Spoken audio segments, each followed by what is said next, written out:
All right, it says we're live, so we're going with it.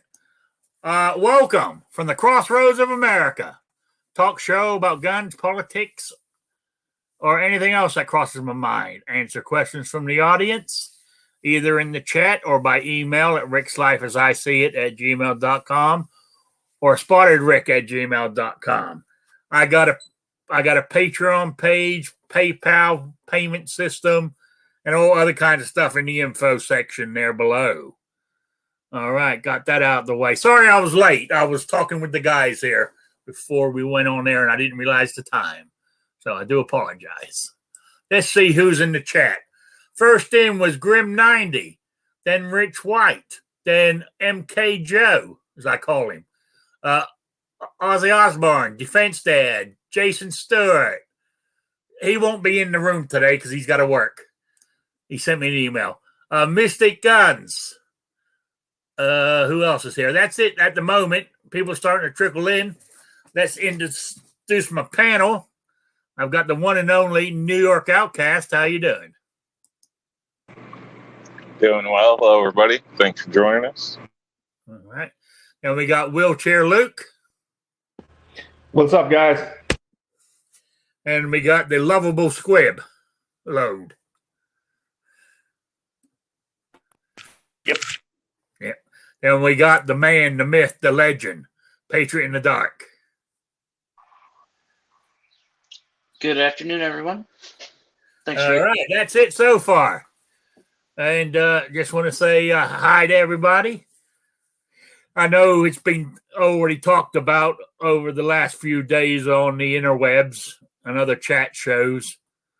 But, you know,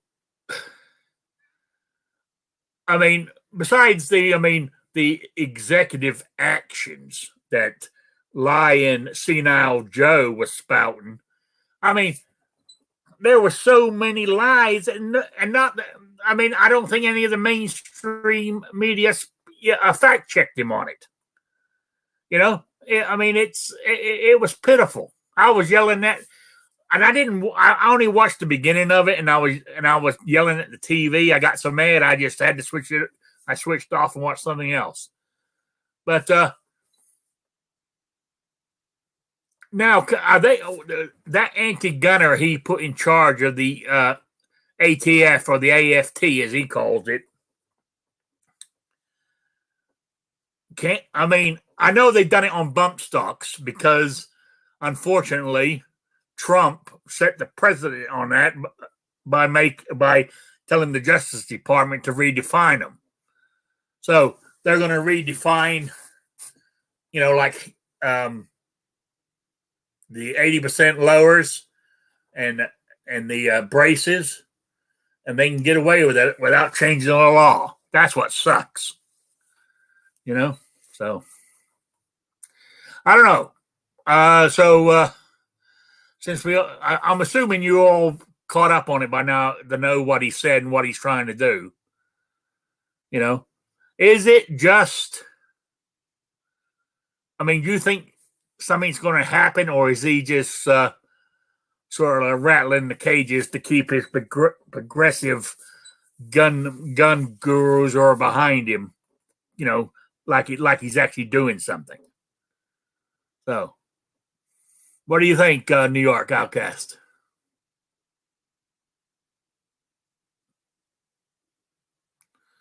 Talk to me.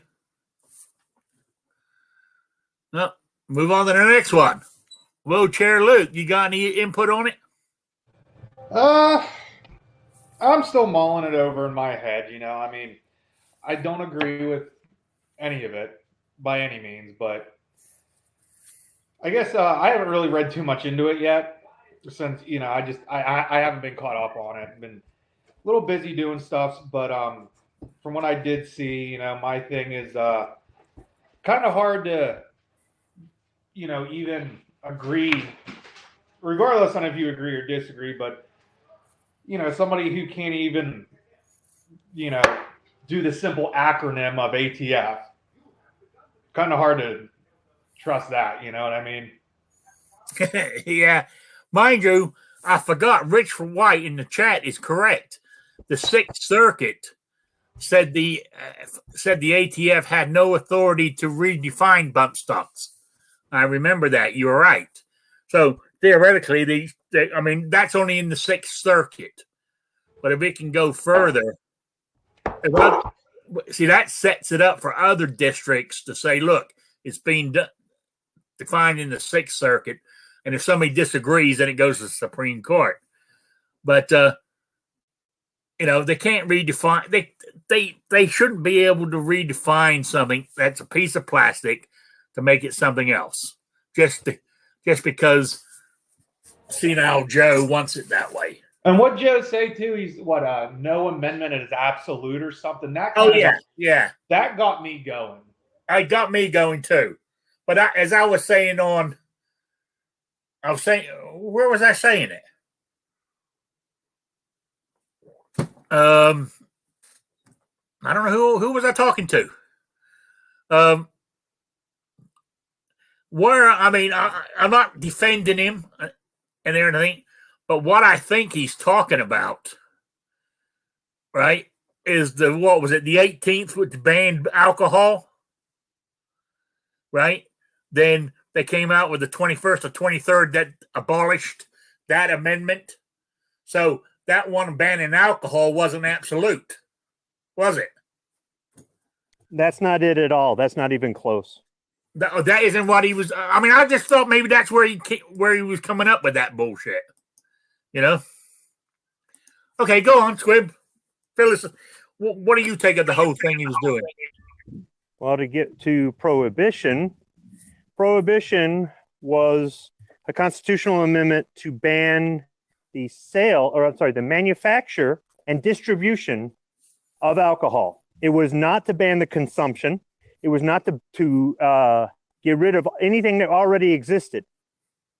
And what they found out was it created a bigger problem than it solved because it created crime that didn't exist. And we're stuck with that crime to this day because of it. People went ahead and drank anyhow, and they were going to have to arrest tons of ordinarily law-abiding citizens for doing things that they had always done, and they didn't agree with this. And there were lawmakers, there were politicians, there were government officials that were publicly drinking, police chiefs, mayors, governors, you name it, saying, no, we don't agree with this. We could actually learn something from prohibition and use that to our advantage in the fight for the Second Amendment. But here's the thing. Alcohol was never guaranteed in the Bill of Rights or in any amendment prior to prohibition. And repealing prohibition, if anything, put alcohol in the Constitution twice. Firearms were already in there. Weapons, arms, weapons. It's not just guns, it's weapons. We're in there from the get-go in the Bill of Rights. So they would have to repeal the Second Amendment, not say, well, we're going to reinterpret it, we're going to dilly-dally around with it, so prohibition has nothing to do with Second Amendment other than it's an opportunity to learn how to deal with them when they want to play games with our constitutional rights. And it's an opportunity for somebody with any intelligence who is in any position of authority to look at what happens when you try to ban something that the general population generally has, likes, wants, and will go to whatever measures to get.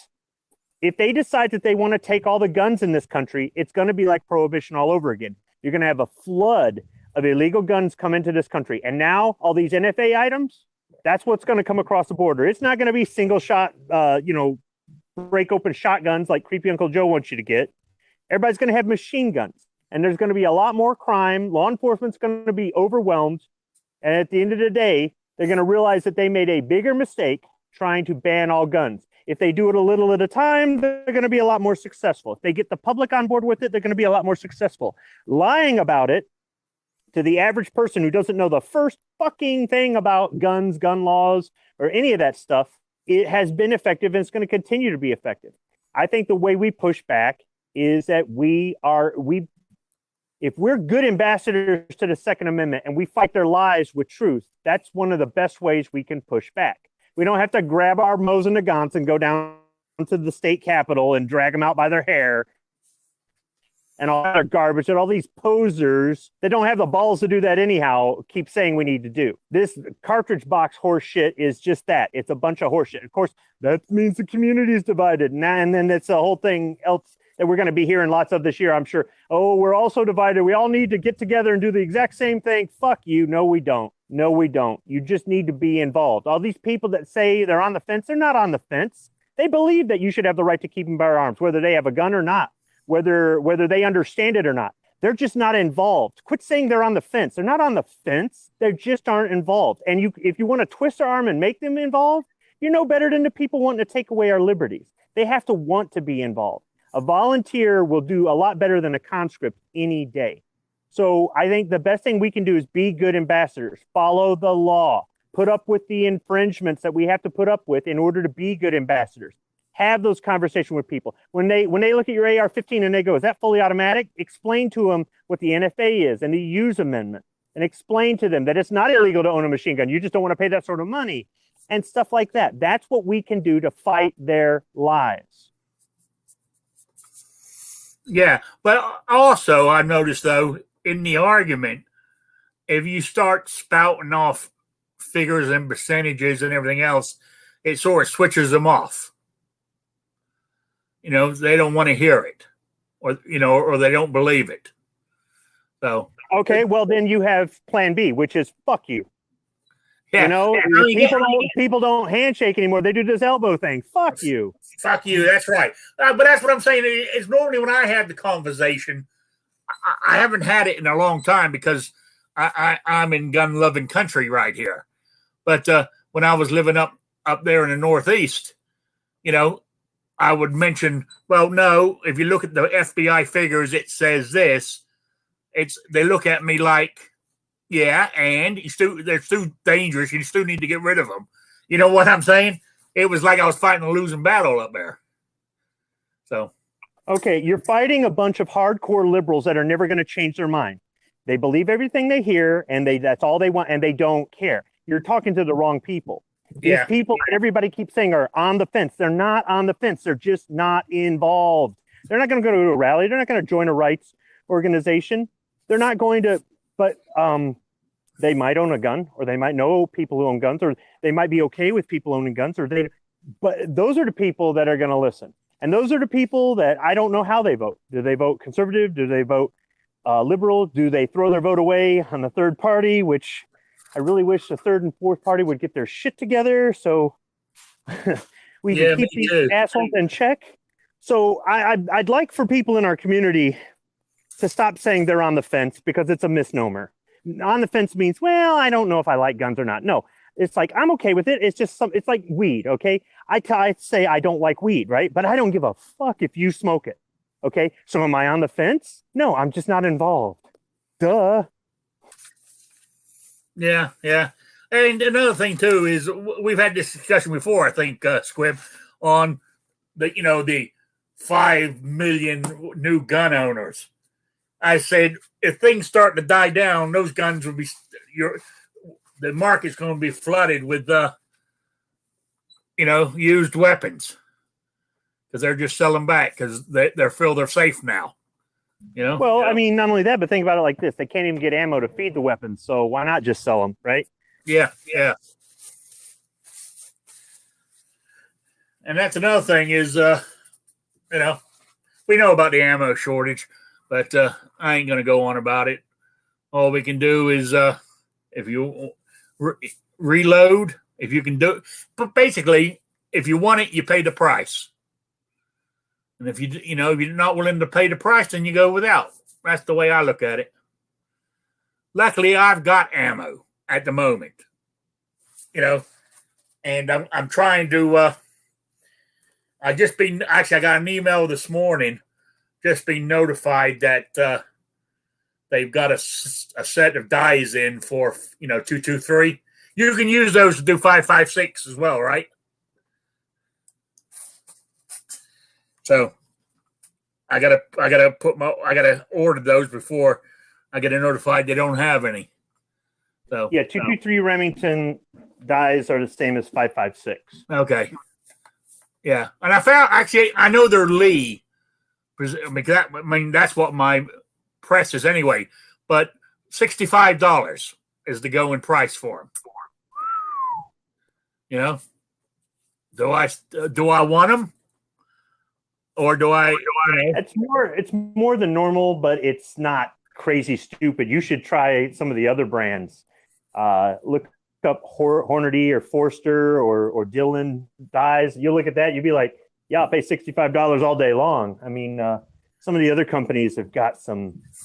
I mean, don't get me wrong, they're nice dyes, but they do the same job as the Lees do, and they're made in America just like the Lees. The Lees are going to have a lifetime warranty. I don't know. The Dillons do, I believe. I don't know about the others, but you won't be disappointed.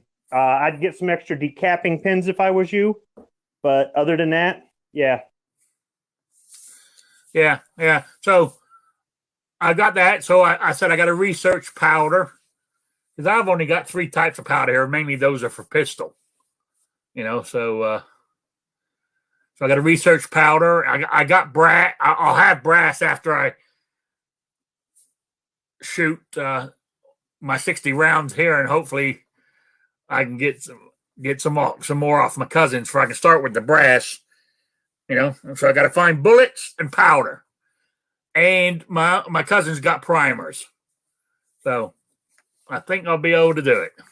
Oh shit! I was just at the gun store. I could have looked to see if they had bullets. They were out of powder.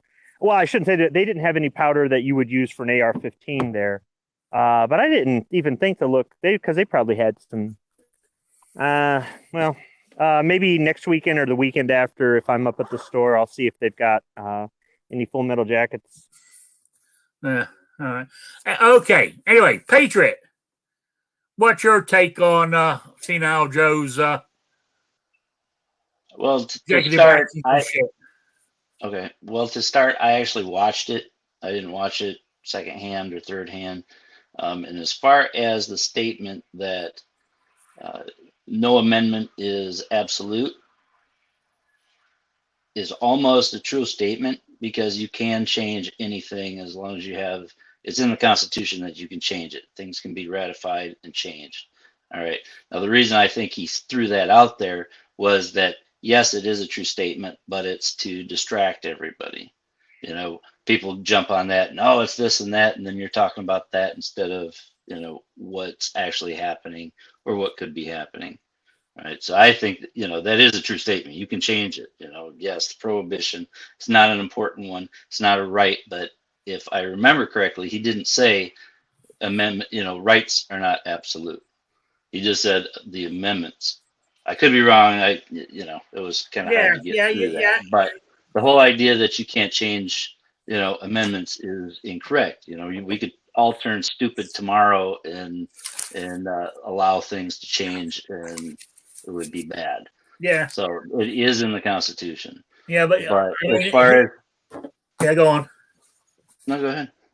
No, I was saying, from what he was saying to me, it looks like he's trying to circumvent the law. Well, they'll try a lot of different things. It's just if we allow it, just like Squib was saying about prohibition, people still did it, and they found out that costs a lot more money to stop something that they can't stop, manpower wise and whatever, and that in itself causes a lot more issues as far as, you know, growing government and all that nonsense. But yeah, we can, you know, as far as all the other stuff, it's I don't know where they're going to take it, but, you know, regardless, I'm not giving up any of my stuff. You know, yeah, it sucks for people that don't have stuff, but, you know, as of today, you can still build anything you want as long as you don't sell it. Yeah, and I don't see the lies and all that stuff, you know, that people focus on. I mean, if you watch anybody secondhand on that, you know, everybody's got their little clips and stuff. But, you know, and yeah, they are poignant, and they're important to know that, you know, when they say that you can make 80%, you know, in a half an hour, you know, I'd like to see that. But,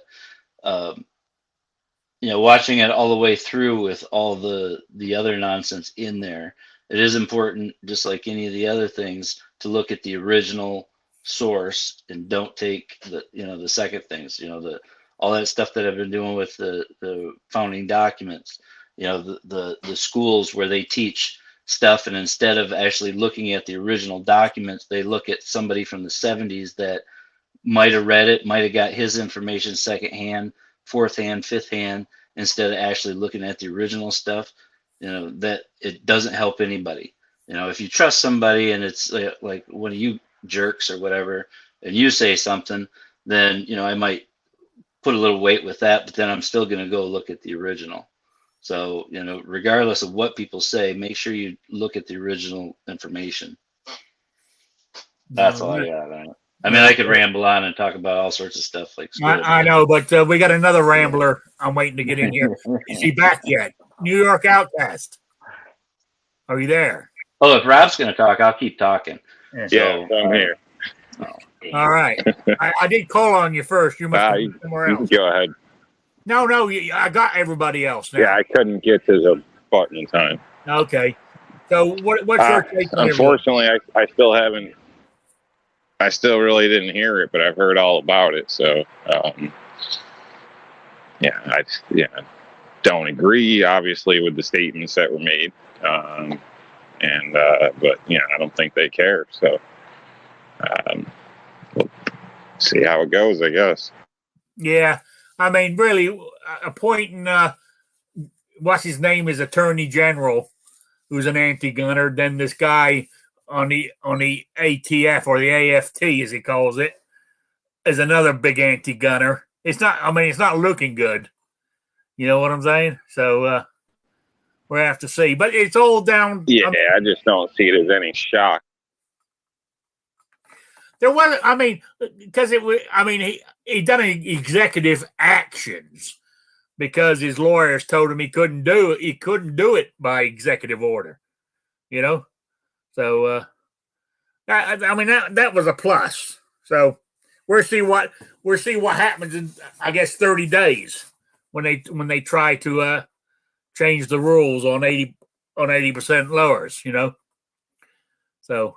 The one that worries me more than anything is asking the Department of Justice to write up a sort of platform or something on how states could implement red flag laws. In their states.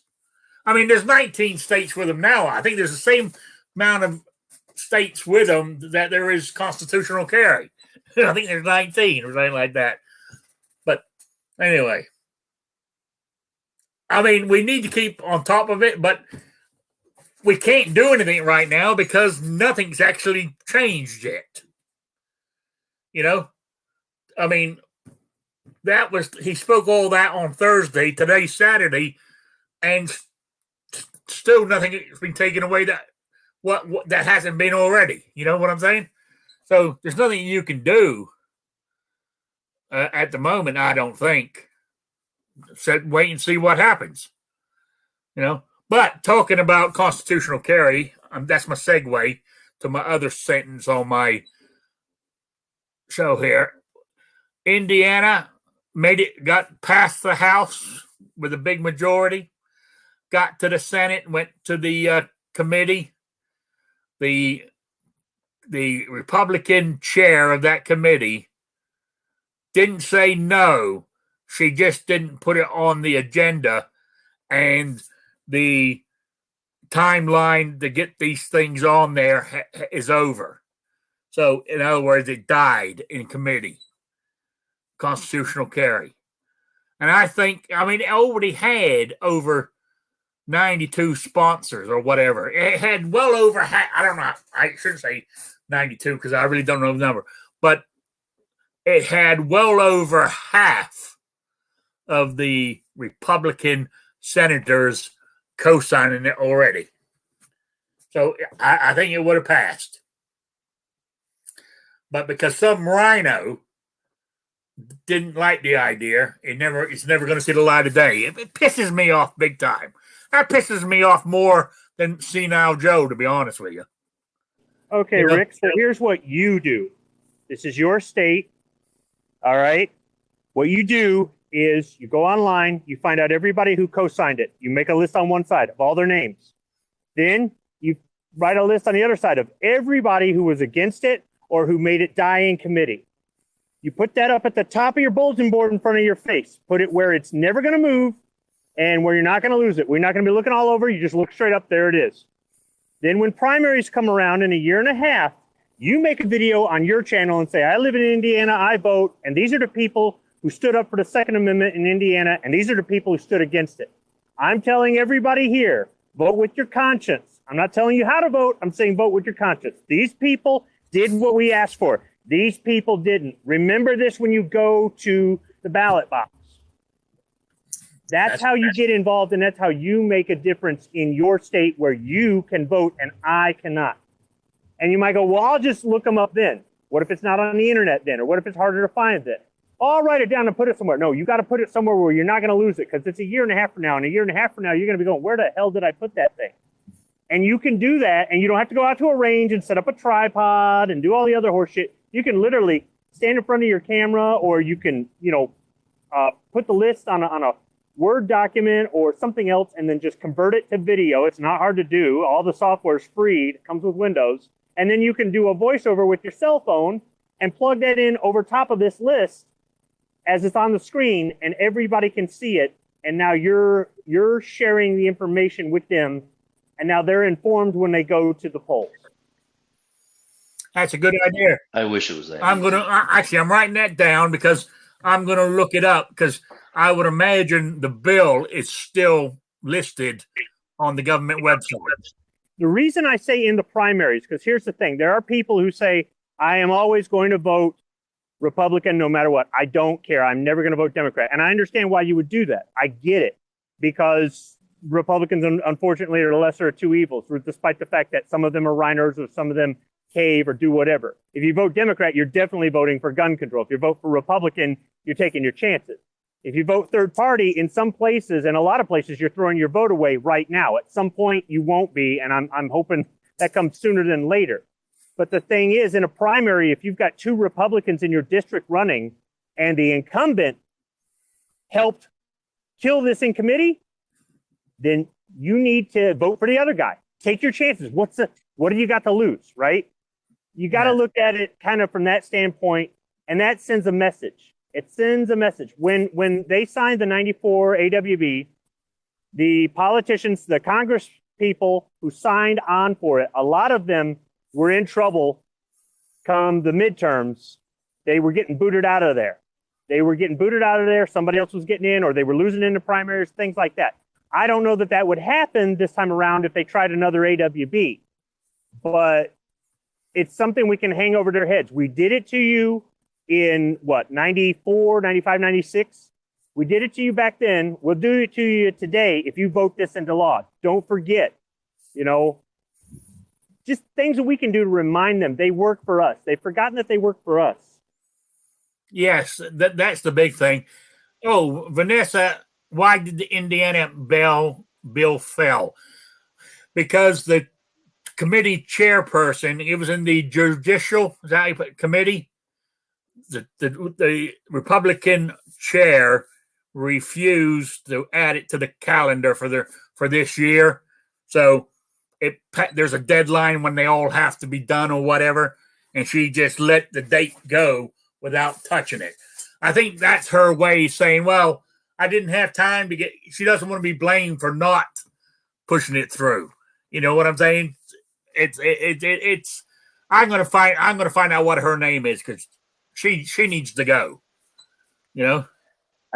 I would use that list too. Just would have had a very fine idea, but I would use that list between here and then too. When things come up, just make sure that you keep letting them know, because just like Upton in Michigan here, he's on one of the guys that are on top of my list to go after. So you can use that throughout the year too. Oh yeah. Maybe I need to get together with Roll Call, because he's from Indiana. You know, It's the lag. who's lagging here? Me. Oh. Go ahead and say what you're going to say, Rick. Sorry.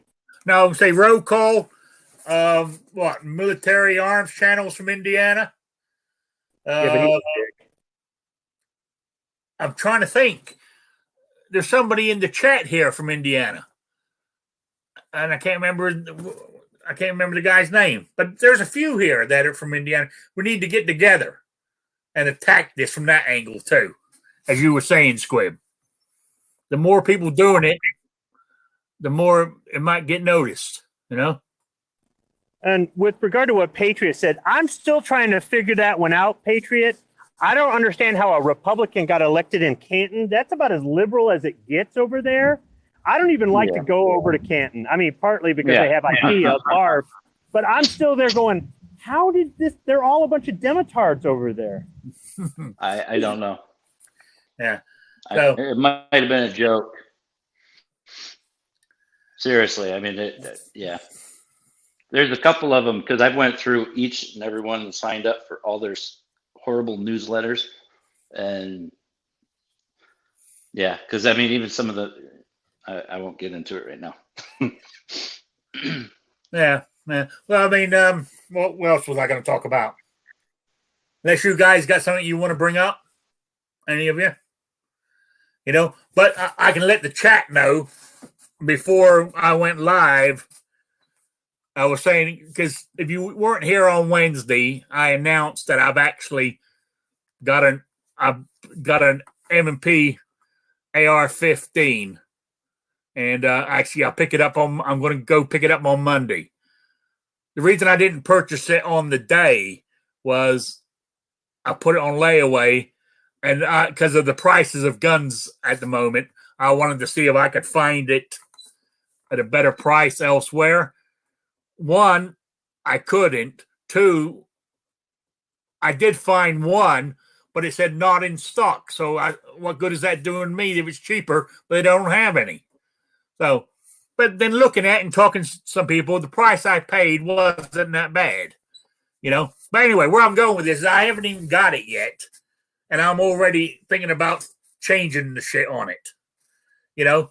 Changing the front handrail and the grip and the stock, you know. I've already ordered the flip up sights for it because the one I got is coming with a crimson trace red dot on it. I don't know how good they are, but I know the brand name's good, but I don't know how good the actual one on there is. But I'm going to put flip up sights on it. You know, cause just in case, I mean, what happens if the battery goes out? Then you're screwed. So flip up sights, co-witness them, and I'll be good to go. But I mean, I got all kinds of ideas for this thing, and I said I ain't even got it yet.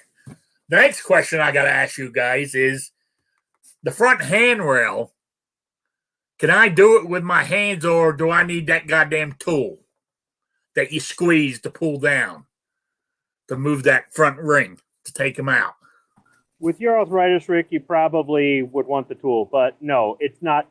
It was never designed to need a tool.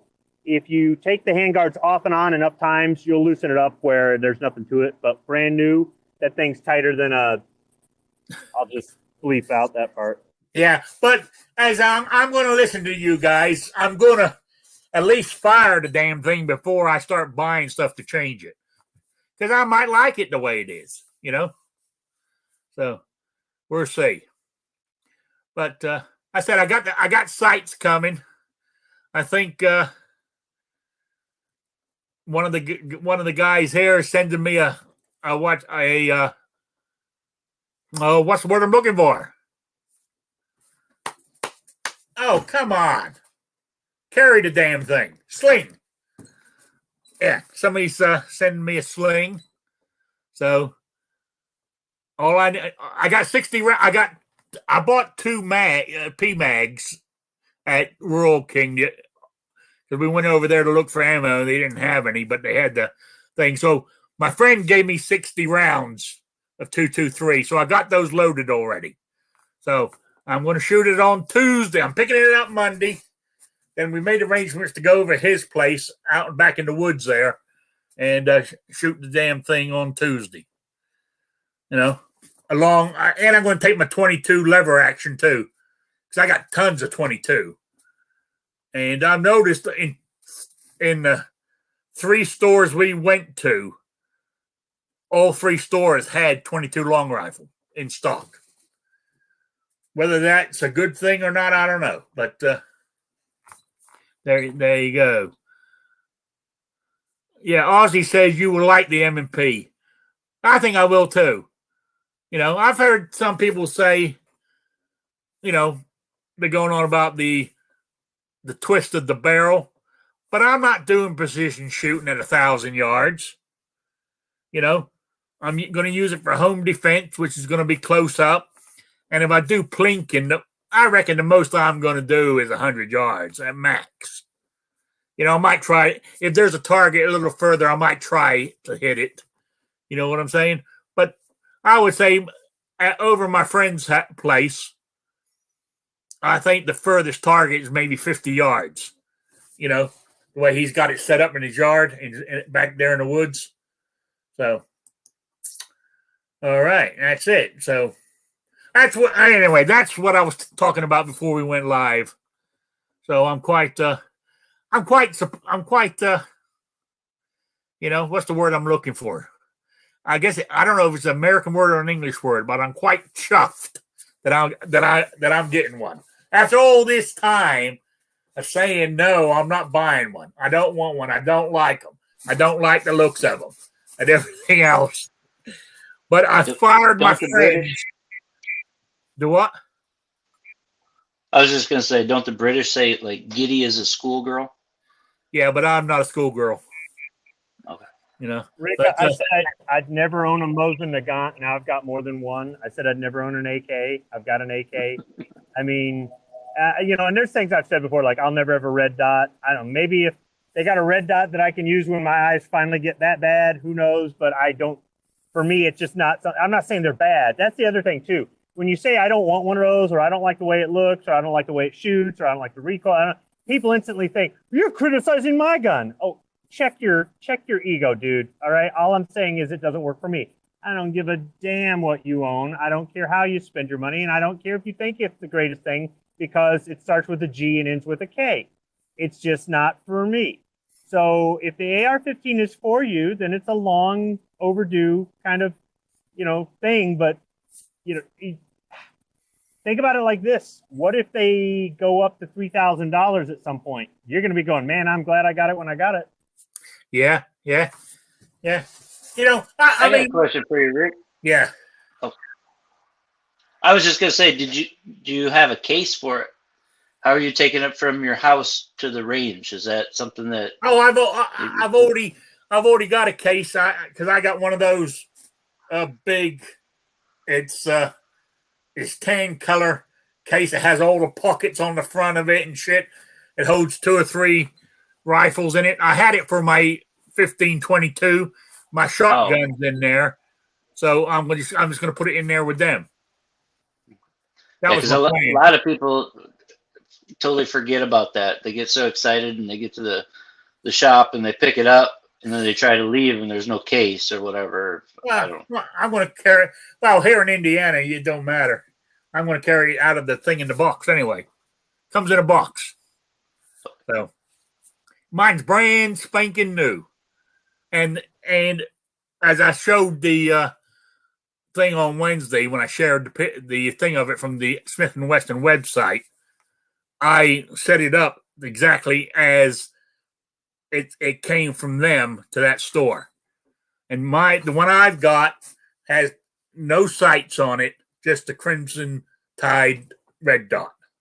But what I like about it, it can go green. And my friend had one that changed because when I first shot, I was shooting his, and I thought, hey, this ain't too bad, you know. And I'm saying, Doba, I said I'm having trouble seeing the red dot.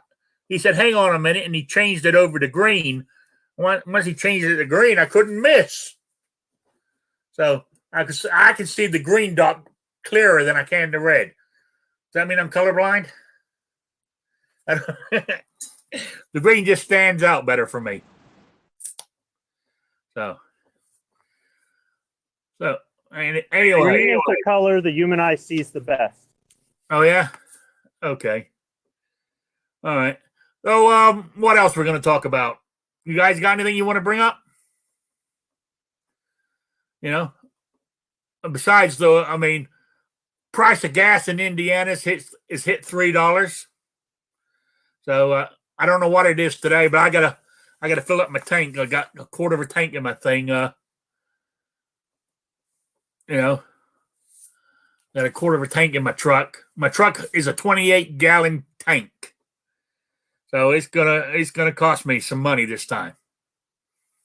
Damn it! It never ends. I mean, oh, here's something. I don't know if you guys agree with it or not, but somebody told me to file for food stamps or EBT, whatever they call it.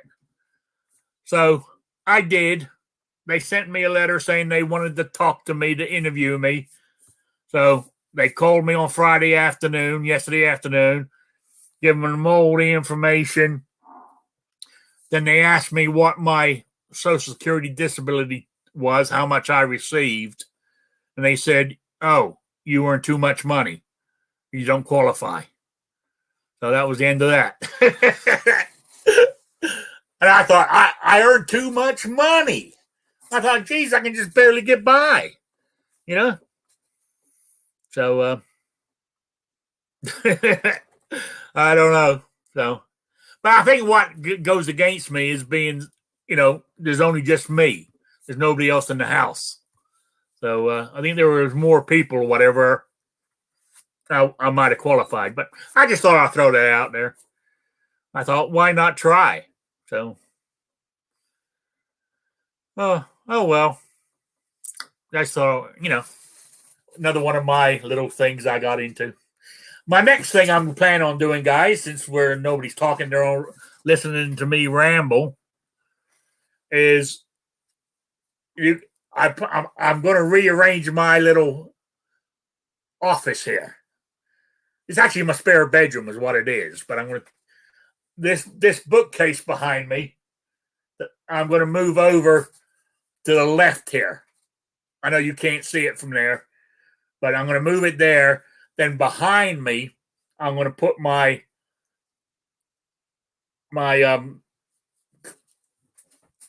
press, for reloading. Also, out in my shed, it's been there 3 years since I moved here. I know, it's not expensive. It's a good old Harbor Freight. I got one of those toolboxes that, about so high. And, it's got the open toolbox at the top. Then it's got drawers. Then it's got bigger drawers.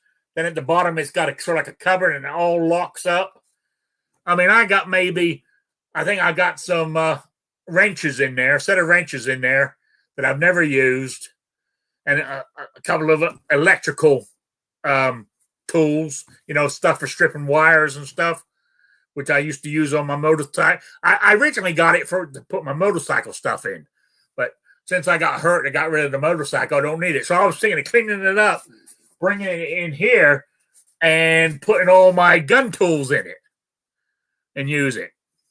Then on this side here, I'm going to move my desk up further into the room. So over here, I got a space here, and I was going to put a workbench in there. What do you think? That's what I plan on doing next week. Working on that. Say, do it up, man. But make it your own, easy to work with. Just don't overclutter. Yeah, that's it. I was looking for a workbench. When it comes to carpentry, I am useless. I really am. I can't even hit a nail straight. So don't ask me to build one. But I've been looking on Amazon, and I've been looking at videos on YouTube there's a couple of all I want is something sturdy. And I saw one, I mean, it was dirt cheap because it was made in China. But it was, these people recommended it. They can hold up to 200 pounds on top of it and everything else. And it had some little drawers in it or little spaces in it where you can drop your, if you're taking something apart, you can drop them in there so you don't lose the parts. I thought of getting something like that. You know? Plus, it was adjustable. It would go up or down. So, you know, as I said, I mean, but I hear the price of wood today is outrageous. So, building one out of wood might not be the best thing to do anyway. It is out. You know? So, that's what I'm... But then again, I'm sitting here just rambling because nobody else is talking. You know, I'm just thinking I've got a workbench that it even has a built-in vise on it.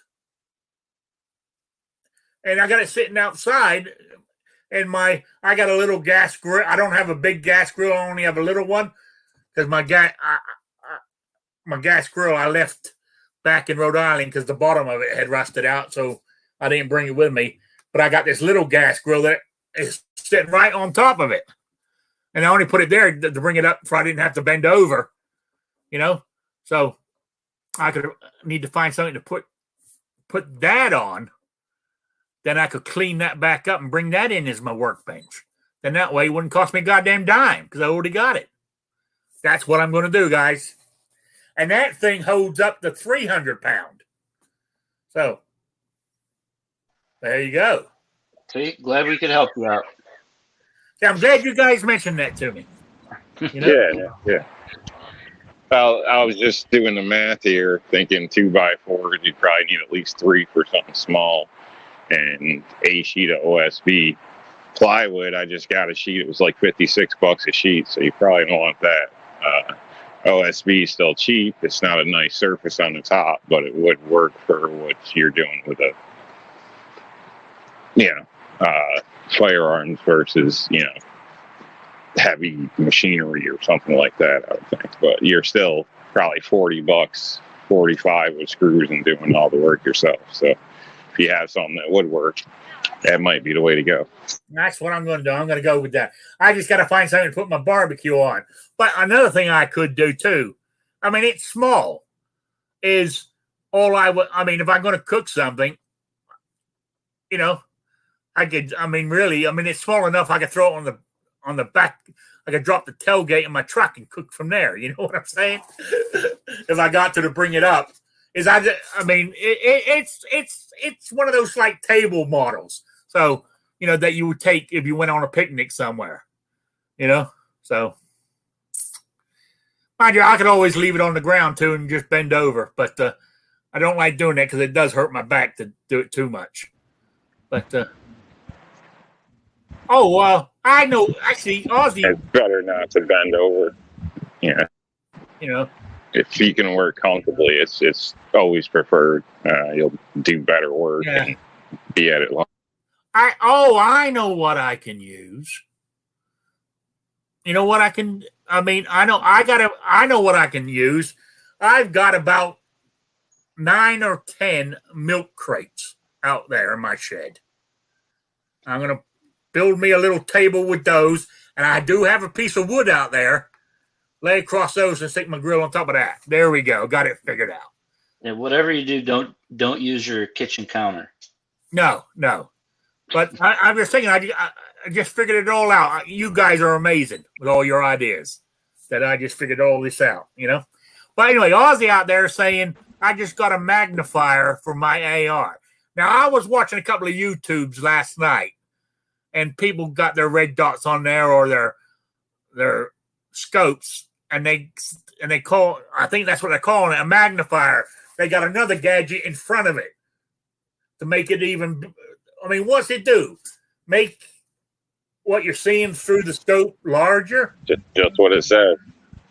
I mean, that's exactly what it does. Yeah, it kind of makes you right It doesn't out like make a scope. It makes pretty much, yep. so. I mean, you don't. And you can You easily don't see further. you It know, just makes, put them in place or set them.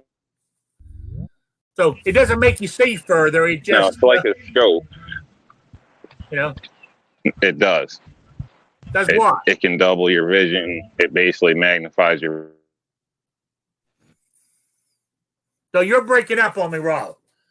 So with this magnifier, so say for argument's sake, you can see something at 200 yards, then you look through the magnifier through the scope, you're going to be able to see 400 yards?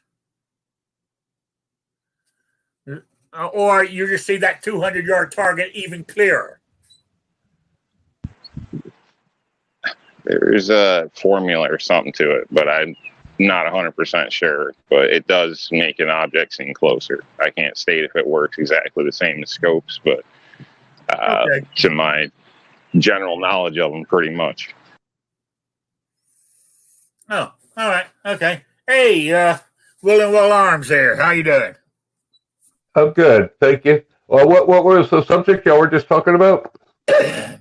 Just now we're talking about magnifiers. I wanted to know what they were.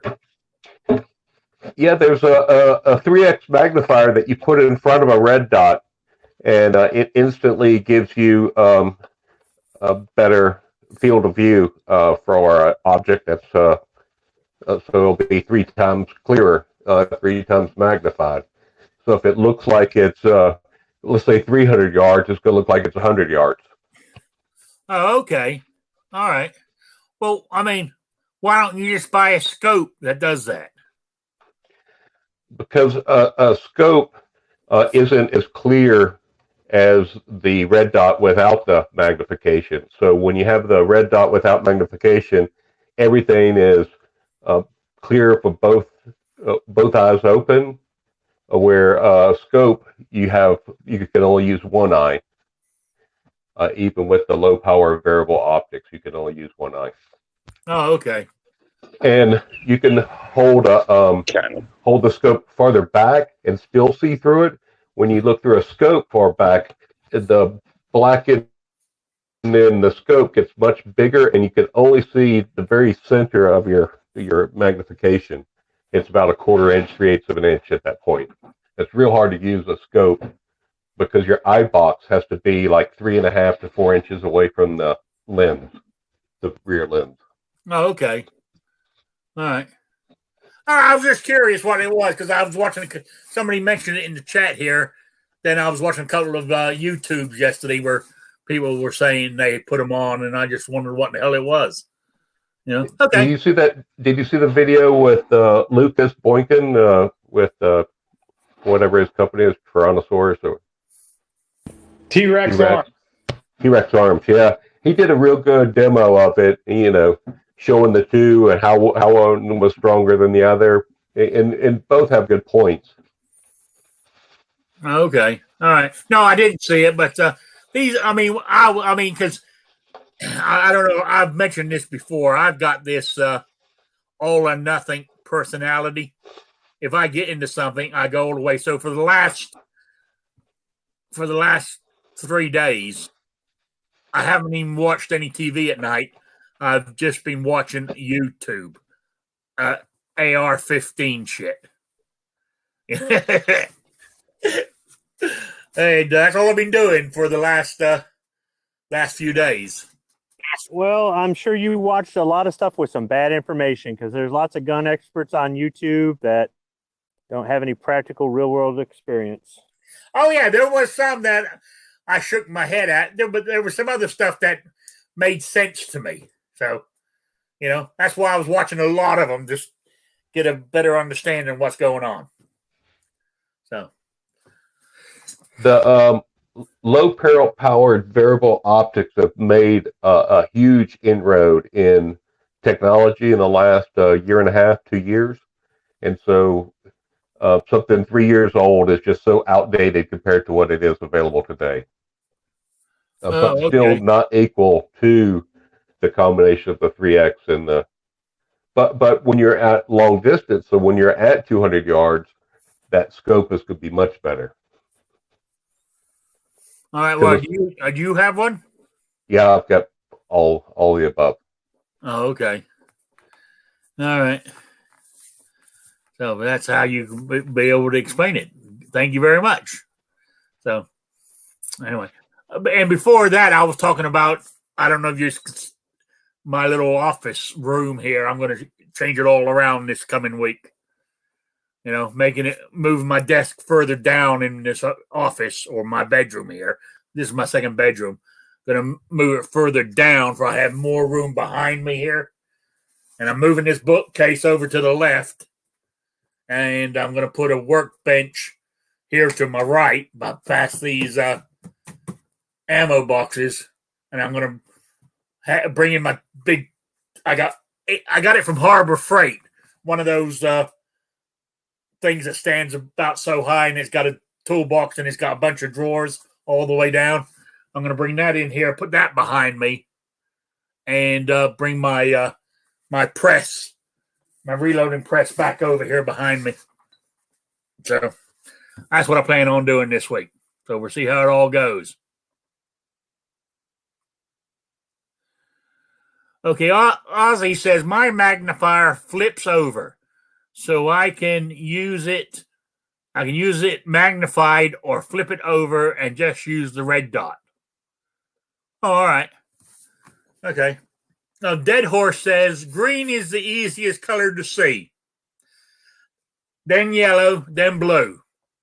But because bright light washes out yellow, and so much of our environment is green, blue is considered the easiest to see for dots.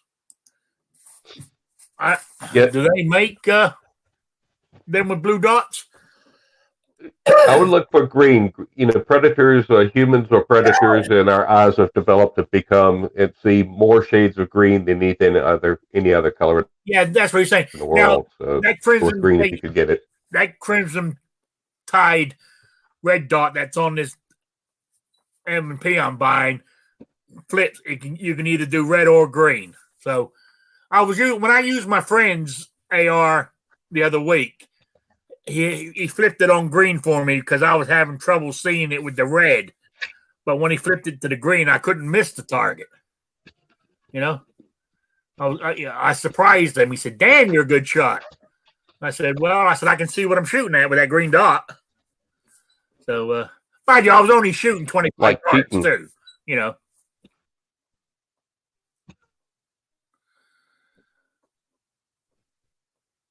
Wheelchair Luke, what are you writing in the chat there? Anyone got anything to say about having astigmatism?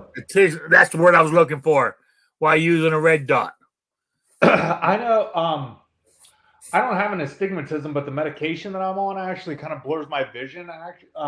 When I look down through it, so the first red dot I bought was the Trigicon MRO, and when I looked down through it with my contacts in, it kind of, it wasn't a crisp, clear dot, but after a little bit of research, I found out, like it could be I have an astigmatism or whatever, but that's also something you want to make sure you look at, because the more lenses you look through, Rick, with your glasses and everything, that could actually determine also, what kind of red dot you want, Yeah. Okay, Rich White in the chat says he has the same thing, and he uses a one-time prism scope instead of a red dot on his AR-15. Yeah, the prism scopes are supposed to be really good. I think Vortex makes a good one. But what I ended up doing, and this is right when I got my first AR, I looked down the MRO, and it was, it wasn't a crisp, clear dot. So I'm like, this is broken. Something's wrong. You know what I mean? Made me look like a dumbass for not doing all that. So I just wanted to, throw that out to you, Rick. If it doesn't look right. Yeah. I mean, I don't know what this Crimson Tice one's going to look like. I mean, I switched it on, but I didn't play around with it too much when I was in the shop. But that's why I want iron sights too, just in case I can't do it at the beginning here. I can always go to the iron sights to use it. So absolutely. That's a good idea. Yeah. I just want to throw that out there for everybody. Oh yeah. Now, I mean, I have astigmatism in my eye too, and what I use. I mean, I wear these glasses. They're progressives, or a fancy name for bifocals. You just don't see the line. And using these is I have trouble, especially when I'm firing a handgun, because I sort of got to hold my head up to look out the bottom to see the sights properly. Because if I look from the top, it's not that clear because it's too close to me. But nine times out of 10, you don't see it because I don't wear them. Once I get home, I normally take them out, but I wear contact lenses a lot when I go out. Sometimes I'll leave these on when I go out, but my contacts, I mentioned this before. I don't know if you were around when I did it, but I use, what in the hell do they call it? There's a name for it. But my left eye, I'm right eye dominant anyway, but my left eye contact lens is for distance, and my right eye is for stuff up close. So, when I first done this a couple of years ago, man, did it give me headaches. So my eyes got used to them. But when I'm shooting with my handgun and I'm holding it up there, because it's coming from the right eye, I can see that sight beautiful. So, but I shoot a rifle left-handed. So, as you said, I could have problems with using that contact lens. So I'll have to see how it goes. Maybe I'll have to. I've tried holding a rifle up to my right, but it just feels awkward, weird, and I can't seem to get it right. But I might play with it and maybe learn to shoot a rifle right-handed. Because I noticed when I was shooting that AR, most of the brass missed me, but a couple of times I noticed that brass, when it popped out, it sort of hit my head or something, my hat. Because it's shooting out there, because it's shooting across across me like that. So we'll see. Anyway, that's where I'm at right now with this. I'm looking forward to getting it on Monday. I might even. I'm going over my friends on Tuesday. If I can find some more ammo between now and then, or they got some at the store when I go in to pick up the AR-15, I might go down to the, because I'm a member of the conservation club, and they have a shooting range down there, and the story is they only use it 4 times a year, so I'm the only one that shoots down there, so I might take it down there Monday afternoon and shoot it. You're going to dick around with that AR, since it's your first one, you're going to dick around it with so much. You're going to love it, Rick. Oh, yeah. I was sitting here the other day on my computer here I had all these sites open, and I looked, and I'm spending so much money. I'm up to about $400 in parts. Yeah, you'll love. It's fun. I enjoy it, and it's just something, I even find myself, with mine, like I showed you mine on Wednesday, Yeah. I even find myself still dicking around with it, because you get all the parts, then you think about trigger, and then I ended up rattle canning mine, just all kinds of stuff like that. It's a lot of fun. Yeah. Hey, here's a question for you, AR people. Do I need to put? What do you think about one of those little tripods or whatever you put on the front of them? Are they worth it? I ain't gonna be put this. I don't think so, because I ain't gonna be laying on the ground anytime soon. if you've got some sort of precision long distance rifle that you've already invested a lot into the glass and the stock and the barrel and whatnot, that's a good platform for that. I had a bipod on my machine gun I rarely used. That's another good platform for it. But on a rifle like that, it really depends. If you set to shoot, then it might be useful unless you've got like a sled to mount it in. If you do a lot of offhand shooting, most of my shooting is offhand, it's kind of useless for me. I talked to my wife about putting one on hers, and she said, I don't want that fucking thing on my gun. So I don't know, you might get it and then say, this was a bad idea. Yeah. I wouldn't skimp. You can get a bipod for $20, and it's probably going to be a piece of shit. Decent bipods start at $100. And with you being so cheap, because you're listening to Outcast, I just don't know that. Yeah, I put a off-brand called CV Life on my Beowulf, because I use it for precision, and it's cheap. It was in the $24 range, 25, and I had no problems with it. It's sturdy enough, pulls out to about a foot in length from 8 inches, and no complaints. So if you go look for one, go look at that CV Life. I recommend it. Yeah, mind you, I was thinking about. I would rather use, because like when I went squirrel hunting not last year, the year before. I didn't go last year.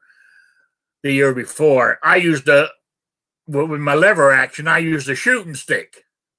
Why couldn't I use a shooting stick standing up offhand with an AR? I was just thinking, But I mean, when I was playing with when I was shooting my friends the other day, holding it up and shooting it, I didn't have any problems with it because it was light. You can use a shooting stick, but if you use the sling for support, you can stand up all day long and shoot with it. Okay. Yeah. Using the sling is something that's a foreign concept to a lot of people because they weren't trained with it, and they look at it as some sort of old timey way. But there are those of us who are kind of old timey that can still shoot. Yeah, so it's an awkward thing for some people. When I've tried to show some people how to use it, I'm not saying, oh, do this or else you're doing it wrong. No, do it whatever way you want. But if you're complaining about this, complaining about that, try this. And that's one of the reasons I shoot offhand so much, even though I can use the sling in pretty much any position. I can keep myself fairly, and I don't just do it with the AR. The AR is a very good platform to learn on it. But like when I'm deer hunting with my Henry Big Boy, I use the sling. Yeah, I think you did a video showing how to use it. If I remember correctly, last year or the year before. Yeah, I did a 2-part video, which everybody watched part 1 and nobody watched part 2. I did.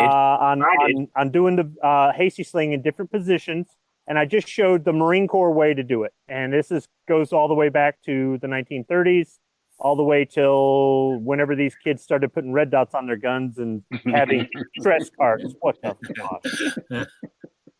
Yeah. Now, Dead Horse says bags are better from a bench than a bipod. The bipod skip is a real thing. And it takes a heavy rifle and a good designed bipod to prevent it from that on a bench. Now, I will agree with him on that because we've used bags, we've used a rest, and the bag seems to be more, I guess you could say, it fits into more different positions. Although you may have to get 2 bags. You may have to put one bag down and put another bag on top of it as opposed to just one bag fits all. As far as when you go to different shooting stations. And yeah, with the bipod, I can tell you firsthand, machine gun in prone or in a fighting hole, yeah, that thing just hops and jumps, and you've really got to lean into it to kind of keep it from jumping up and down. So I've never tried it with a semi-auto, so I can see where he's going with that.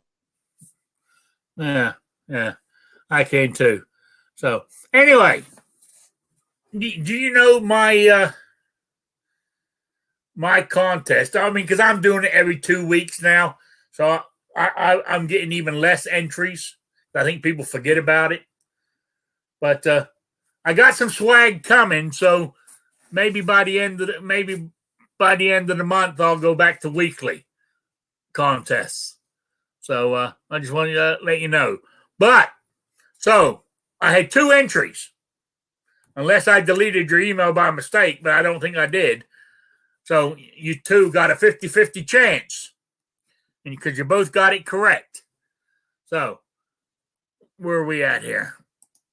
Oops, that's the wrong link. Okay, here we go. My question was, what I wanted to know was in the Man with No Name trilogy, is that how you pronounce it? His character had a nickname in each movie. And in A Fistful of Dollars, they called him Joe. And in A Few Dollars More, how you pronounce it? Manco? M-A-N-C-O. And in The Good, the Bad, and the Ugly, they called him Blondie. That's the answers I was looking for. So, out of my 2 people, hit my random picker. See who we got.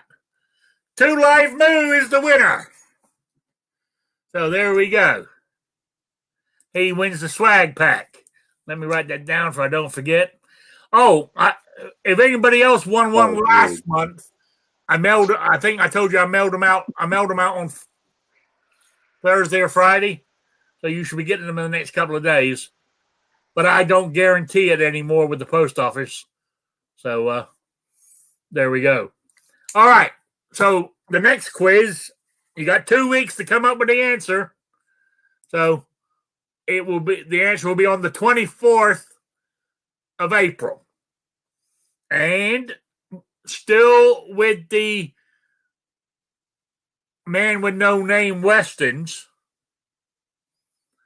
besides Clint Eastwood himself, I want to know how many actors were in all 3 movies. How many and what were their names? Besides himself, there was other actors who played in all 3. I want to know how many there were and their names. Email me at rickslifeasiseeit@gmail.com or spottedrick@gmail.com. Get it into me by the 24th, noontime, Eastern time zone, the only time zone that matters. So there we go. All right. Oh, lost my chat window. Where is it? There it is. I don't know if 2 Live Moo's still in here, but he won. So I will get that out to him. I ain't seen Sabrina today. I gotta email her to get her address again. Maybe I wrote it down wrong on because she won months ago and she still hasn't received the package. So somewhere between here and the Netherlands, it got lost. So I'm gonna have to send her another one because she won the deck of playing cards, and I do have another spare deck, so I'll just send that to her. So because I'm that kind of guy. All right, what else is new going on? Not much. Not much at all. So, state of Indiana has lifted the mask mandate, which is good. And it was nice to be able to, I've gone into a lot of stores without it in defiance, but it was nice to be able to walk in and not be defiant, just walk into the store like a normal person, like it used to be. Now, there was one store, actually it was a gun store, still had to wear a mask on the door. And I walked in without one on, and I said, "You're kidding me, right?" They go, "No, we want you to still wear the mask in here," which they can. They own the store. So I put the mask on because I was looking for ammo. As it turns out, they didn't have any. So that was a waste of time. But that's nice. Indiana's about full open again now. Now that the it's over, the USAA basketball tournaments that were held here in the state of Indiana, that's what he was waiting for those to end because they ended on the 5th of April. Then the 6th of April, the mandate was over. So that was the good thing. So things are going full blast. I mean, down there at Deb's Diner, Fridays, Saturdays, and Sundays, she does the buffet. She got the buffet line open back up. So things are getting back to normal. That's the way it should always have been. What's your favorite thing down there at the diner, Rick? What? Your favorite thing they serve down at the diner? Because I was thinking about that the other day. I was like, I haven't been on the show for that long, but I'm kind of curious. What's your favorite thing down there? No, I mean, I have different. I mean, I normally eat their specials. Their breakfast specials is what I normally get. I don't get there to 10 o'clock. I go down at 10 o'clock in the morning. Most mornings, I can tell you exactly what I have because the menu doesn't change that much.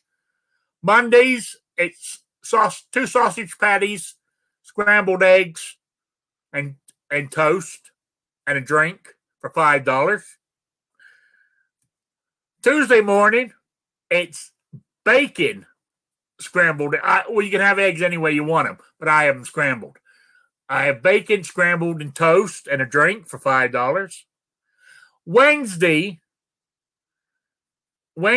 is biscuits and gravy with sausage patties. Now, I have, believe it or not, as big as I am and as much as I eat, I have trouble getting through that plate load. I normally never finish it because it's just way too heavy. For that $5, Rick, do you get a free coffee with that, or you got to pay extra? I get a free drink with it. Bacon or sausage? I can have coffee, but I drink iced tea. Bacon or sausage? Let's hear everyone's reaction to that. Oh, I prefer the bacon. But then Thursdays. What? I'm trying to think what in the hell. Oh, Thursdays is fried bologna, eggs, and toast, and a drink for $5. Yuck! I don't normally eat that one, but I do like fried bologna. I haven't had fried bologna in years. Right? That's good. That's good, though. Then on Fridays, it's French toast and bacon. That's the special. What did you say, Outcast? Did you vote for sausage over bacon? I said both. Why choose? Get both. Yeah, no, that's a great idea. Throw in ham, right? Yeah. Now, that's each one of those. I mean, I get a big. I mean, I'm talking. It's bigger than it's about a 20-ounce glass. Maybe I get a 20-ounce glass. So I go in there all the time of iced tea with my drink, and that's all included in the $5. And I leave $1 tip for the waitress. I'm a cheap. I told you I'm a cheap ass. Is she hot? Yeah. But she's left. She's leaving. Actually, the other one, and why they hired. Well, I know why they hired this other one because she's the girlfriend of the cook's boyfriend or something. Or it. She's the girlfriend of the cook's sister's son, who happens to be the boyfriend. You know what I'm saying? That's how she got the job. So, but she's pregnant, so she ain't going to be there much longer anyway. So, but normally what I'll have is if I have a lunch, I normally have a hamburger and French fries or BLT, either French fries, onion rings, whatever takes my fancy sometimes instead of a breakfast. And the lunch special is $7, which includes the drink. And occasionally I'll have the pork chops, mashed potatoes, and some veg.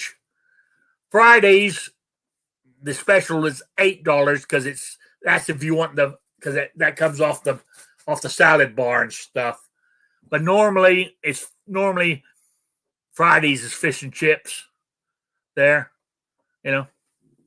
So it depends. But that's where I spend I don't go in there on the weekends. Why? I don't know. It's just I mean, it's this thing I got in my head. A lot of people work Monday to Fridays. I don't work. So let them have the space. I don't need to take it up. That's like when I go down the shooting range. I normally don't go shooting on the weekends unless I go to my cousin's house or something like that. Is because nobody uses this one, but I'm talking about when I was in Rhode Island. I used to go to shooting range 3 or 4 times a week during the week, but I never went on Saturday on Sundays because it was packed. Let the people who work during the week enjoy it. You know, because I told you, I am a nice guy, you know. Rich White. Oh, no, not real fish and chips, Americanized fish and chips, you know, unfortunately. But, you know, goddamn this is making me hungry talking about all this food. But that's where I go down to the diner. They play a game. It might have a different name around the country, but they call it, here it's called, is it euchre? And they only use, I believe it's 9 and upwards, you know, 9, 10, Jack, Queen, King, Ace in the deck of each suit. And,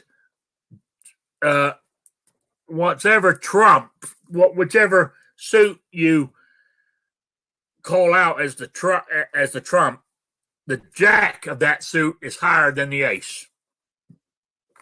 Hey, but they seem to play it, and those guys, those old boys, they love it. I mean, they're at the table and they're yelling and screaming at each other, and you know, somebody throws the card down, another one to stand up and slam his trump card down on top of everybody to win the trick. You know, but anyway, that's what there's about 8 of us that sit around there for about 2 to 3 hours every morning, just shooting the shit, eating breakfast, lunch, or whatever. You know, that's what I do with my days. That's what I do with my mornings. You know, unless I got a doctor's appointment, then normally I don't go to the diner because it all depends what time I get back. But normally I hate getting up, but I'm a morning guy. If I got a doctor's appointment, I want it in the morning. I want it early. Get it done and out the way. Then the rest of the day's mine. No, I mean, I remember one time when I was working for the government, and I moved from, where did I move from? I moved from Maine to Connecticut. That was the worst mistake I ever made in my life, going to that store. But anyway, it was second shift. Oh my God, I hated every minute of it. I mean, because I could never get used to doing stuff in the morning. Then, you know, knowing I have to come in, you know, around after lunch.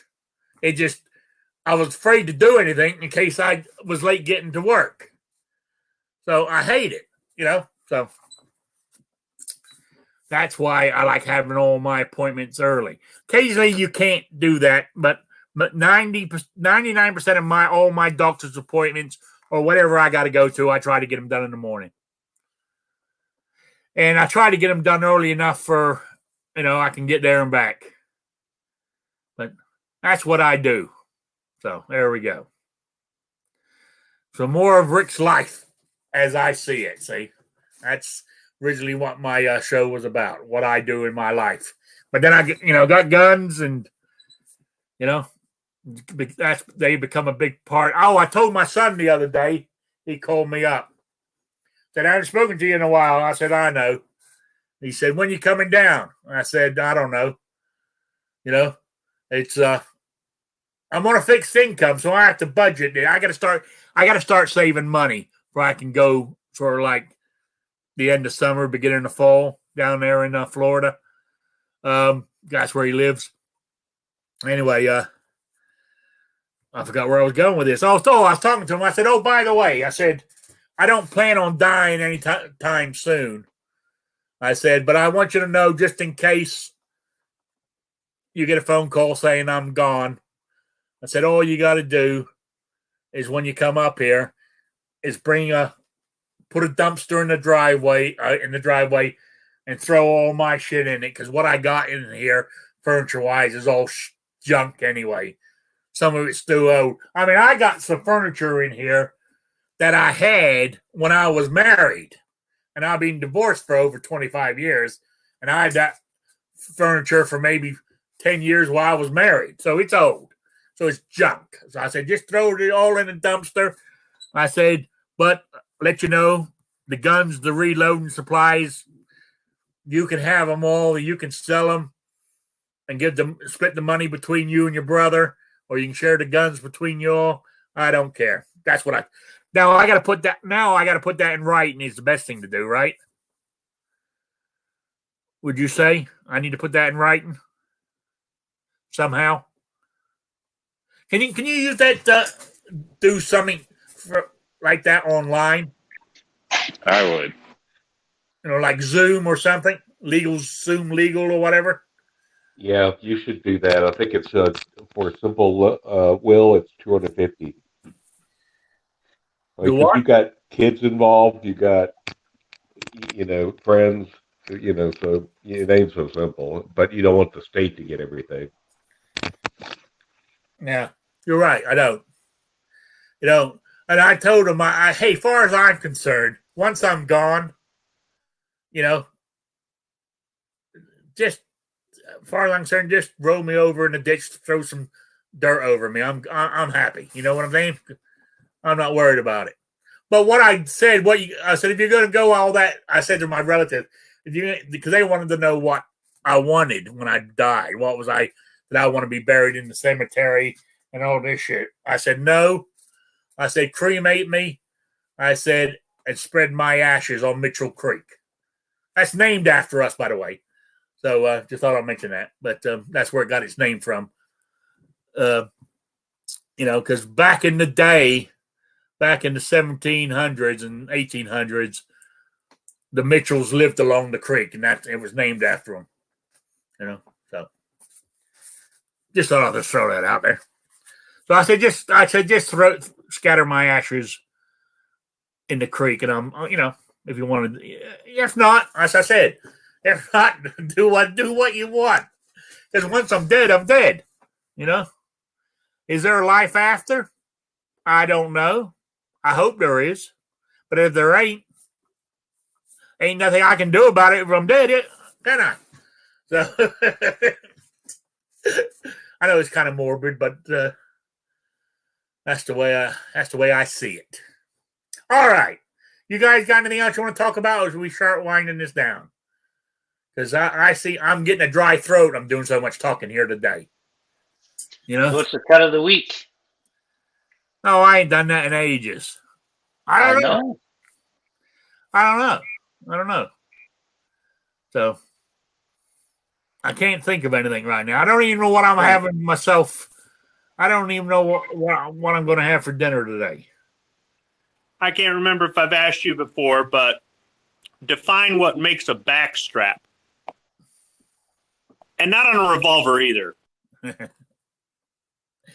Well, what I call a backstrap is the actual, and to me, it's the meat alongside each side of the backbone. But how far down? From your hip bone up to the beginning of your shoulder is what I call the backstrap.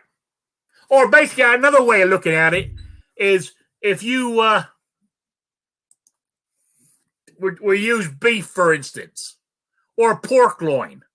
A boneless pork loin, right, is about, 2 foot long, right? That's basically a backstrap, because that's where it comes from, each side of the backbone. But because it comes off of venison or something like that, or a moose or whatever you're killing, or they call it a backstrap. But it's actually the loin, what it is. So I could go to the meat department at Myers and look for a boneless pork loin, and I would be getting the pork backstrap. Yeah. Interesting. I mean, that's what I was taught it was, but it could be something different. But that's what I was taught.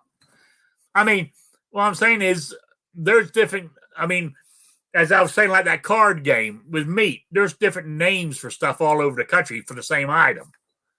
You know, but that's what I was taught was a backstrap. You know, but I could be wrong. Where's Guns and Barbecue? We could ask him. I think, you know, but I think you'll find that's what it is. So, What's going to be the salad of the week? salad, you know, fuck salad is what I say. Nah, put some red onion in there to be good. Oh yeah. I got to go to the. I won't be having a salad today. I got to go tomorrow. I got to go to the grocery store and pick up some produce. You know, You could get some boneless, skinless chicken breast and bake it, cube it, and add that to the salad. And there you go. You could have one or two different kinds of lettuce, some cucumber, put in maybe a bell pepper, green bell pepper, colored bell pepper, some red onion, cheese, whatever New York Outcast thinks, either cubed or shredded cheese, and then cubed chicken, maybe seasoned. If you want dressing, try some lemon juice, right? yeah. Oh yeah. Normally, that's what I'll do. Is if I make a salad, I'll throw stuff in there like that. But I'll put, you know, I'll have boneless chicken or barbecued or whatever. I'll chop it up and throw it in there. I even do it with a piece of ham. I'll take pieces of ham and throw it in there. That'll work too. Outcast, did you say shredded or cubed? Cubed. Definitely cubed. Yeah, I'm plain and simple. I like Italian dressing myself. Yeah, but see, the Italian dressing is what makes salad more fattening than ice cream. So you gotta either go plain, season it, or try some citrus juice like lemon juice. Well, you know what I've been doing because trying to lose weight. I said my favorite's Italian. A lot of times I'll just put salt and pepper on it, and I'll use malt vinegar to give it a bit of a bite. Something you could do once you get the AR-15 is, you know, grip the stock in one hand and the handguard in the other hand, and just do curls while you're sitting there. Use it as an 8-pound curling bar, and before you know it, you know, you burned off that Italian dressing. Yeah, true. So.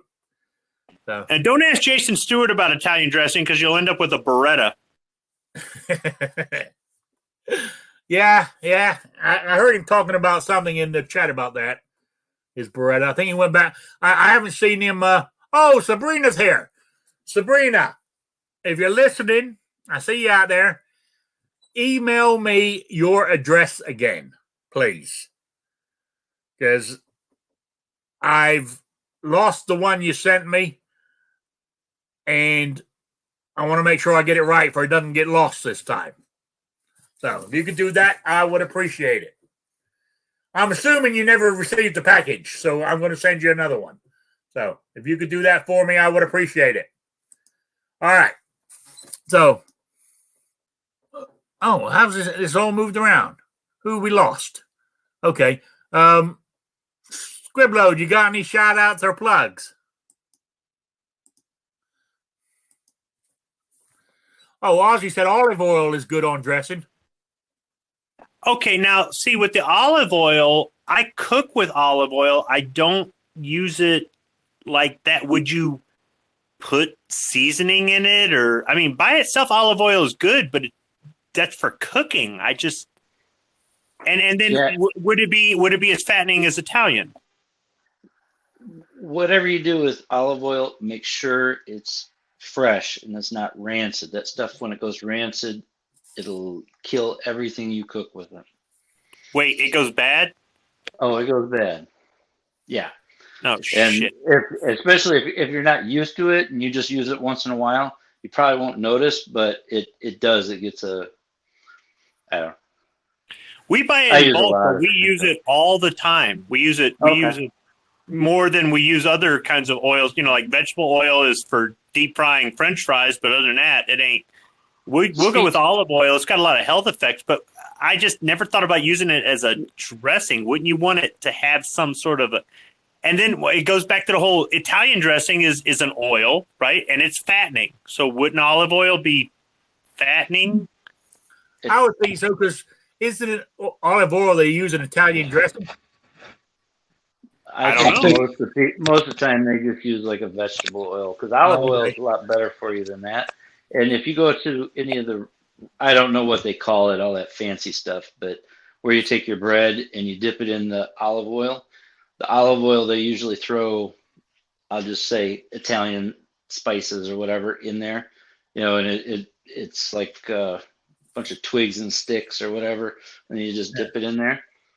I'm sure you know what it is. So what you're saying, Patriot, is whenever I finally do drag my sorry ass up there to take you to the range, we're not meeting at Olive Garden for dinner. Rich White says, always get olive oil in the darkest bottle possible. Light degrades it and makes it go bad. Like beer.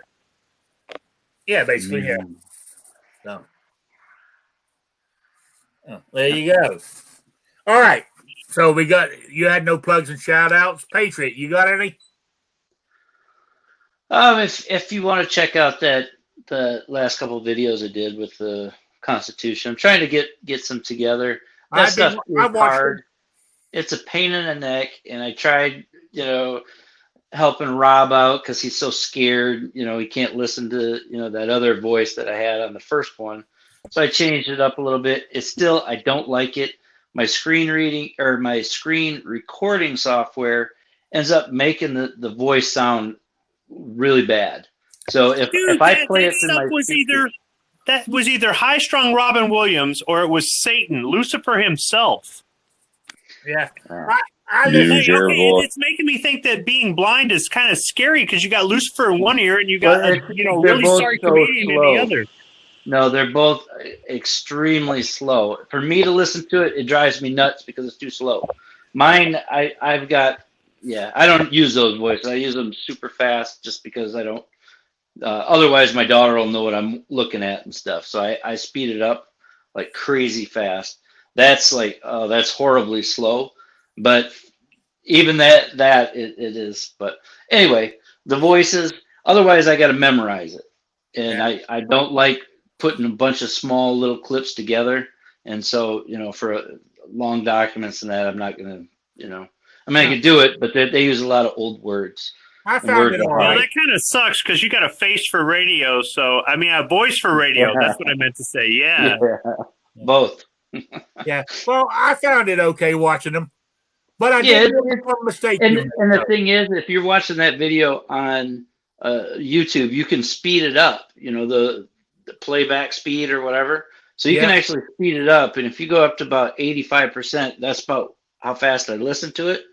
And you can slow it down if it's too slow or too fast for you. So I'm not sure. I think it was this one. Or was it the first one? You made a mistake on it. Yeah, I'm sure I have. He was because you know how you put the slides up and he's reading what comes up.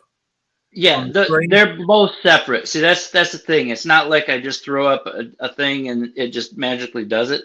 I do the audio separate. That's separate software, separate program, and the slides I use PowerPoint, and the clicks in between. I end up it's a horrible mess. It's not an easy thing, and it really. I only found one mistake and it was either the first one or this one.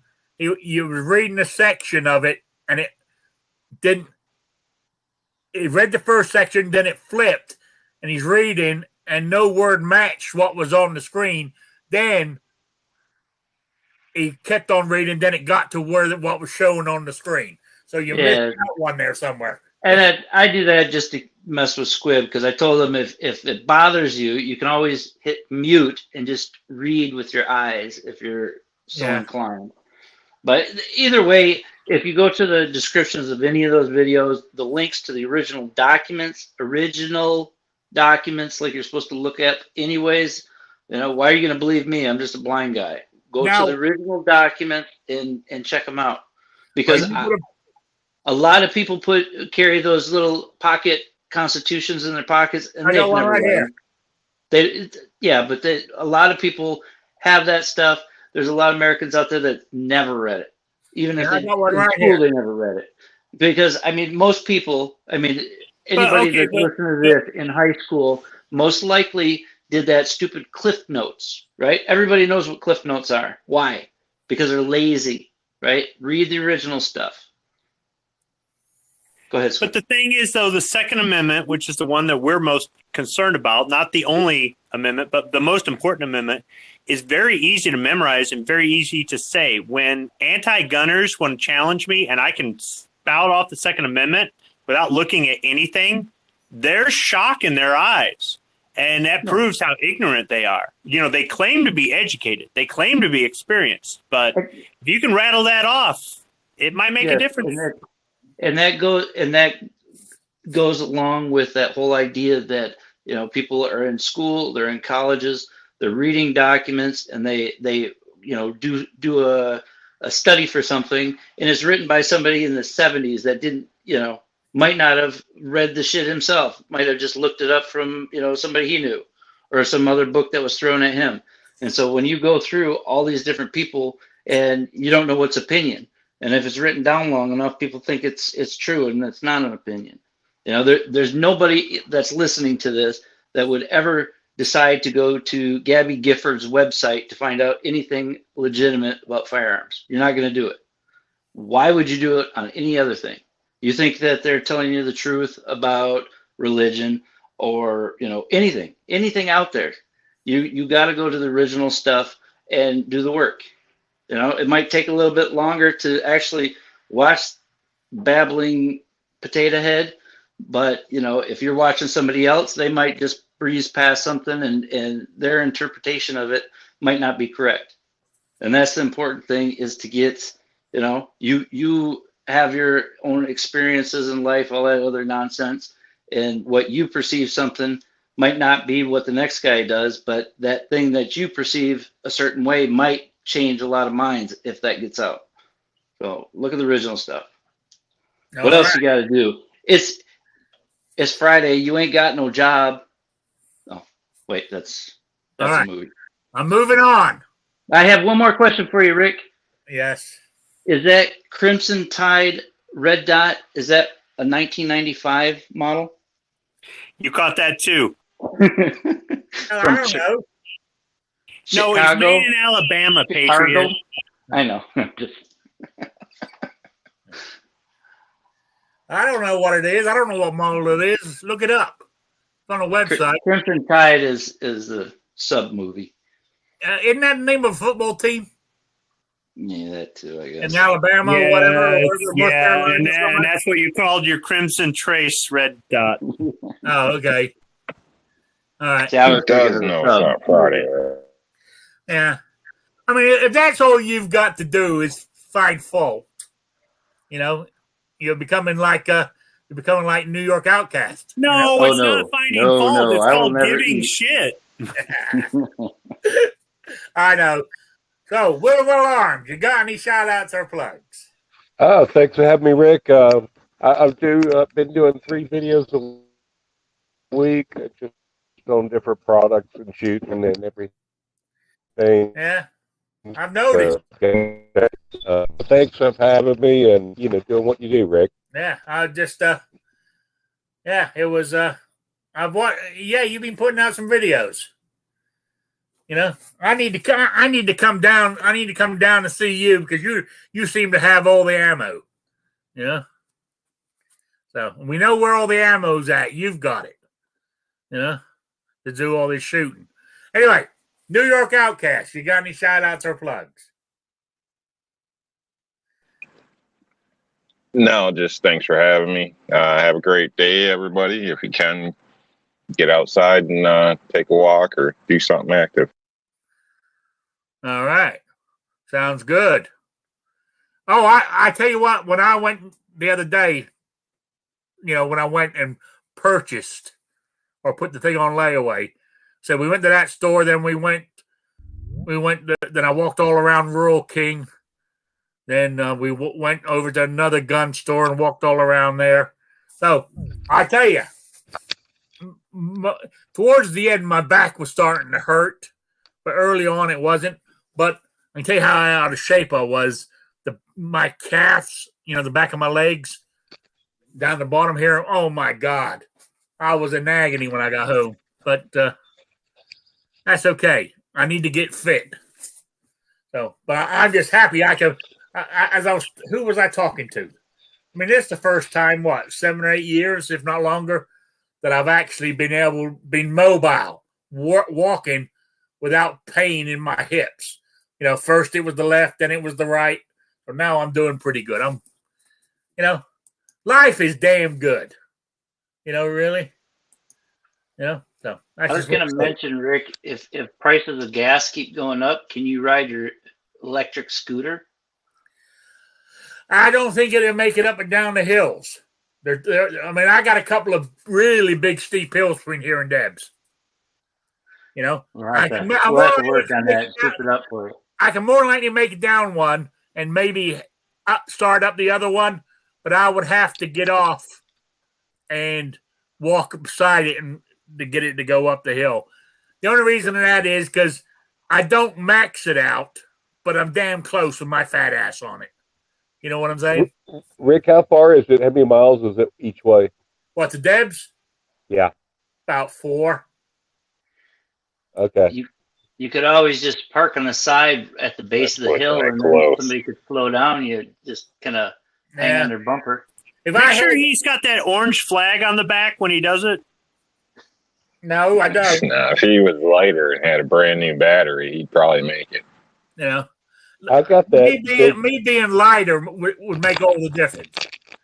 But I've got a craving, besides the AR-15, I got a craving to buy, I don't know how I'm going to afford one. I want to buy a side-by-side to drive around it. And my dad just bought a new one. I want to buy a side-by-side. That's what they call them down here. Yeah, I know what they are, but you ain't country enough for that yet, Rick. Why not? I wear bib overalls. Yeah, okay. I guess it's a start. I mean, your accent is kind of changing. Yeah, but so you can drive them. You can drive them on county roads here in Indiana. You just can't go on. You can cross over a state road, but you can't drive on a state road with them. But people do. That side-by-side may move faster than your truck. Yeah. You mean like a gator or something like that? 4x. The what farmers use? They sit, with a little sort of like pickup thing, with a thing on the back. All it needs is a 2-seater. Yeah, he's referring to a gator.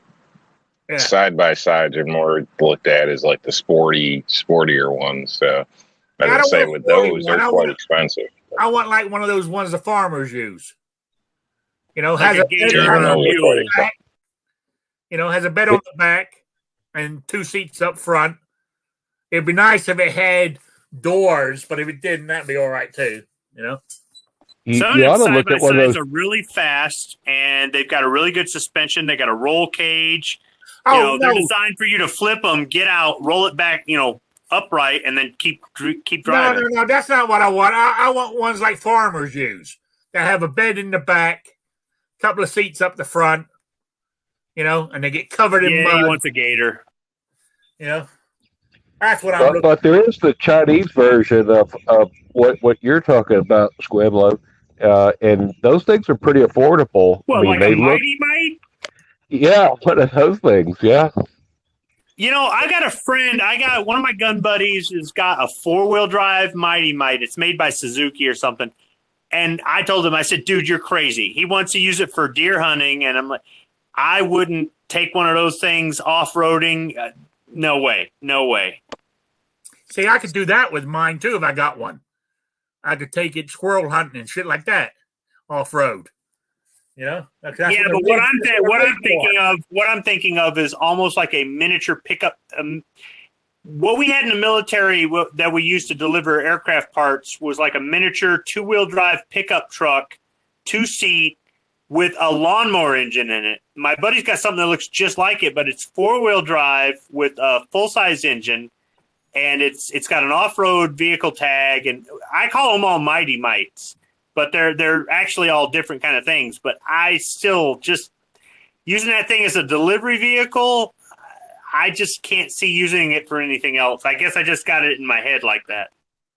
No, those things you're talking about are called a Cushman cart, and they're made for pavement. Where the John Deere and the other ones, they're made for off road. There are some serious off road ones out there. But the Asian ones, the Chinese ones now that are coming out, you see them, the old gas station that's out of business, and you'll see 40 of these little things all lined up, and they're all shiny. And this is what I'm talking about. Can you see the screen? That's that Chinese thing. I just pulled up a picture of one, but that's the type of thing I'm looking for. Am I the only one that's face palming right now? The what? No. No. Some of those Chinese things work. I've got some personal experience with some. I don't necessarily recommend them because parts are a pain in the ass. They say you can get parts, but you can't always get parts. So anything off-road like that, you're going to need to kind of like annually change parts. I guess if you only put 5 hours on it a year, it's not a big deal. But if you use it like it's intended, you got to change parts. Oil filters, obviously oil, all that, tie rods, all that stuff.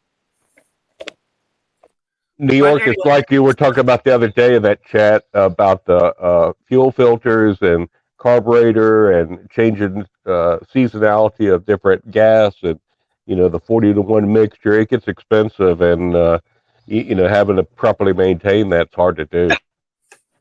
What about an Easy Go golf cart with off-road tires? No, just not the same. Weren't some of the gears they use 4x4 4-wheeler? Easy Go golf cart still you runs. Don't have the cover. But. Yeah, but the problem with the 4-wheeler is throwing my leg over the damn thing with my back. I actually knew a guy that would sit sideways because he had bad back, and he would sit like side saddle on the thing. Yeah, well, I'm not a drive all over his property like crazy, but yeah.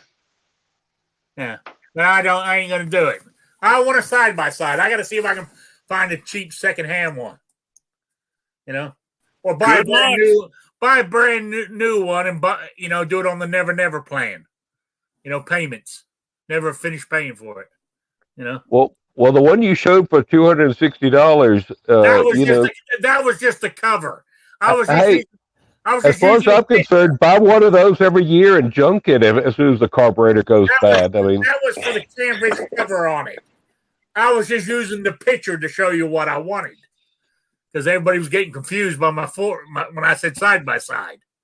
Well, that's because there's so many different definitions and variations within it. Yeah. But that was the one I wanted. So that's that sort of style is what I'm looking for. So if anybody knows one that's cheap or they want to give it away, let me know. I'll figure a way to come and get it. So all right. I got everybody, didn't I, on the shout outs and plugs? Okay. I want to say thank you to everybody in the chat for stopping by. I know it's been we've been going for almost 2 hours, but it's 90% of the time it's just me waffling on about my life. So all right, you guys got any topics you want to talk about? Just email me and I'll add them, and we'll talk about them next week or in the weeks to come. Just let me know. Same with shooting with disabilities. You got any topics you want, questions you want answered? We'll see if we can do it, and we do them on Wednesday nights. So I'll be back on Wednesday at 7 p.m. with Shooting with Disabilities. So I will see you all then. So good afternoon, good evening, good wherever you are. Have a good one. Later. Bye, Sabrina.